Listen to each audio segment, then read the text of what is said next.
काँग्रेस कमिटीच्या वतीने उद्या छत्रपती शिवाजी महाराज यांच्या जयंतीनिमित्त विविध कार्यक्रमाचे प्रथमच आयोजन करण्यात आले आहे। याचबरोबर स्वर्गीय वसंतदादा पाटील यांच्या नामफलकाचे देखील अनावरण करण्यात येणार आहे। हा कार्यक्रम सकाळी 10 वाजता आयोजित केला आहे। सकाळी 10 वाजल्यापासून काँग्रेस कमिटीच्या आवारात या सर्व कार्यक्रमाचे आयोजन करण्यात आले आहे। लहान मुलांना शिवाजी महाराजांचा इतिहास आणि त्यांचे कार्य याची प्रत्यक्ष माहिती व्हावी या निमित्ताने लहान मुलांसाठी चित्रकला स्पर्धांचे आयोजन देखील यावेळी करण्यात आल्याची माहिती सांगली जिल्हा शहर काँग्रेस अध्यक्ष राजेश नाईक यांनी दिली।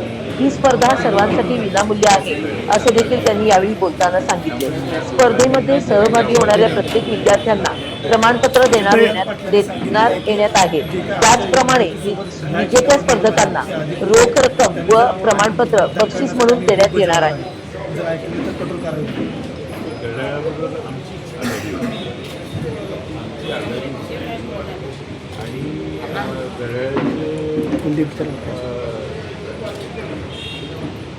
निवडून आलेल्या उमेदवारांना भारतीय जनता पक्ष कसं काय समजू शकतो?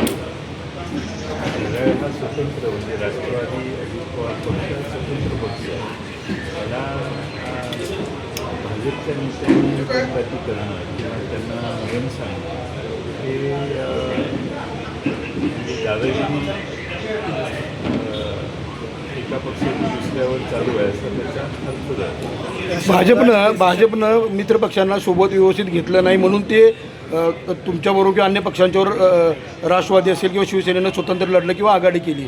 निवडणुकीमध्ये एकत्र घ्यायचं नाही, निवडणुकीनंतरनं त्यांच्यावर आणि हे जे निवडून आलेले आहेत पवार पक्षाचे आणि शिवसेना पक्षाचे ते भाजपच्या विरोधी लढलेले आहेत। त्या सर्वत्र भाजपच विरोधात आहे। सांगितलेलं की आमचं पक्षाचं ठरवायचं त्यांना काय अधिकार आहे चंद्रकांत पाटील? तुमची आता तुम्ही झाली का सुहास बाबर माझ्या कोणावरच चर्चा मी एक रोग तुमचा दिसतोय की निवडणुका जशा लढल्या आहेत युतीने बरोबर यावं मागणी तशी केली का म्हणजे आव्हान काही आम्ही त्यांना सांगितले दोन्ही नेत्यांना की आपण भाजपच्या विरोधी लढून निवडून आलेला आहे, लगेच दुसऱ्या दिवशी भाजपला पाठिंबा देणं हे त्या पक्षाची देखील प्रतिमा खराब होऊ शकते। त्यामुळे त्यांनी त्याचा विचार केला पाहिजे। तुम्ही स्पष्टपणे बोलत नसला तरी सुद्धा जिल्हा परिषदेमध्ये अनेक वेळा यापूर्वी सुद्धा तुम्ही चमत्कार केला। आता तर काठावरच होत आहे, ज्यावेळी तुमचा अध्यक्ष उपाध्यक्ष नव्हता तरी सुद्धा तुम्ही 4 सभापती केला होता। मग आता स्पष्टपणे तुम्ही भूमिका मांडता का दिसत नाही? कारण सगळ्यांशी कोणाशी बोललेलो नाही, मला पुन्हा वेळ द्या, मी कुणाशी करून बोलू शकलो नाही। मी आजच आलो ना, तुमच्या समोरच आलो मी मुंबईत। तुम्ही आता जी आघाडी अपेक्षित बनवलेली आहे तुमच्याबरोबर असं तुमचे आकडे किती होतं? गृहीत धरलेली तुमचं संख्याबळ किती होतं? आम्ही तसं आकडा तर सांगणार नाही, तुम्ही त्यांच्याबरोबर निवडणूक लढवण्याच्या हिशोबाने विचार 43 पोस्ट आहे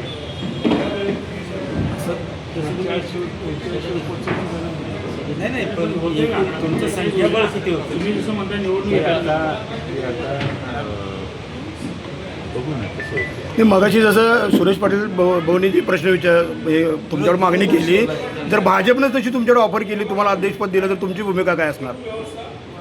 स्वप्नात राहणं, जर तरच्या परिस्थितीवर विचार करणं आवश्यकता नाही आहे। ज्यावेळी असं काही कोणी काही आमच्याशी संपर्क साधलेला नाही, त्यामुळं त्यावर आता बोलणं उचित दादागिरी सुरू आहे।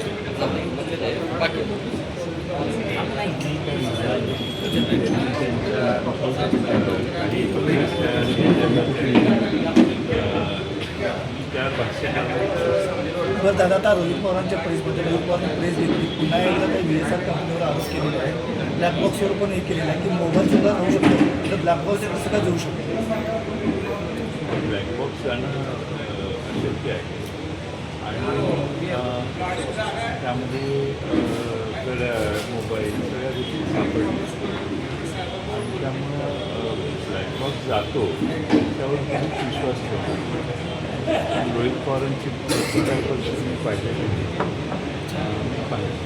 रोहित पवारांनी सांगितलं 13 वेळा जयंत पाटील यांच्या घरी आमची बैठक झाली होती. दादा स्वतः होते. जयंत पाटील साहेबांच्या बंगल्यासमोर CCTV चेक करा, दादा तुम्हाला दिसतील. त्यामुळं हे आता जे चालू आहे हे एक षडयंत्र असं वाटतं. पण मात्र आम्ही दोन्ही राष्ट्रवादी एकत्र होणार आणि अमोल कोल्हे यांना प्रदेशाध्यक्ष करायचा निर्णय ठरलेला होता दादा. हे आता झाली याच्याशी चर्चा झाली. तीच व्यक्ती आपल्या प्रतिनिधी त्यांचे अनुयायी आणि आता त्याच्यावर त्या बाजूच्या लोकांना विचार करायचा. दादांची इच्छा काय होती यावर आता आम्ही सगळं बोलून झालेलं. आता परत त्याच त्या विषयावर आम्ही बोलण्याची आवश्यकता आहे असं मला वाटतं. परंतु